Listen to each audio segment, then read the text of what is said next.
We're good. Okay, go ahead, Mitch. Hey, so I'm Mitch. You guys probably know that by now.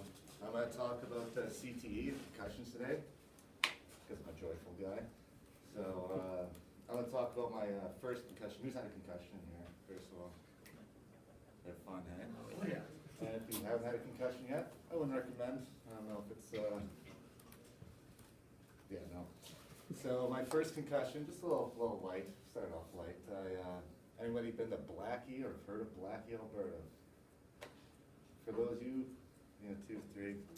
Blackie was pretty much, it was a trailer park that was built on the side of a road and it got a little bit out of hand, all right? So I'm doing a dryland session in their school gym and the volleyball net is the width of the gym. So our coach is like, all right, just watch out for the volleyball net and run around it. So me, right out the door, I start tying my shoe. The guys already started, and I see they're all coming around. So I'm like, oh, shit, nice.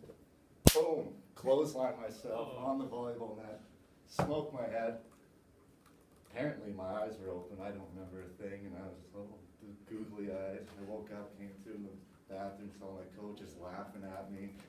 And I was just, well, I get home, my mom sees the volleyball net imprint in my face. She starts laughing, and I'm just all out of it. So CTE now, which is chronic traumatic encephalopathy. I either crushed that or butchered it. Yeah, so CTE is similar to Alzheimer's, and where the first effects are memory loss and mood swings and suicide thoughts. But with CTE, it starts when you're 40, and Alzheimer's, it's in your 60s, and even earlier. There's so much unknown about it. CTE is an abnormal protein in their brain that develops. It's called tau.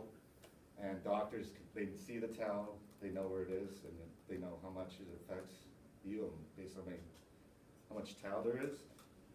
So there's no known cure for it at the moment, and all they know is like repeat hits to the head or what causes it, but they don't know. Like some guys get hit in the head all the time. It could be genetics, it could be just how much exposure you have, and it can only be diagnosed after death, so you can have it right now, no one's gonna know. And if you've, I don't know if you guys know the Chris Benoit story. Yeah, it's a little dark, I don't wanna get too into it, but he died when he was 40, he murdered his wife and kid and committed suicide himself, and the doctor saw his brain, and he thought he was looking at an 85-year-old patient with dementia, and he was 40 years old. And so that's kind of scary. And there was a recent study on NFL players. There's 111 NFL player brains donated to see if they had CTE, and 110 of them tested positive with that. So that was kind of an eye-opener for everybody to see. And the only fight against that is that there's a thing called selection bias. So those brains were donated because their families thought they had CTE, but still those numbers are pretty overwhelming. So yeah, my only advice to you is keep your head on a swivel and watch out for volleyball nets, and thanks for listening.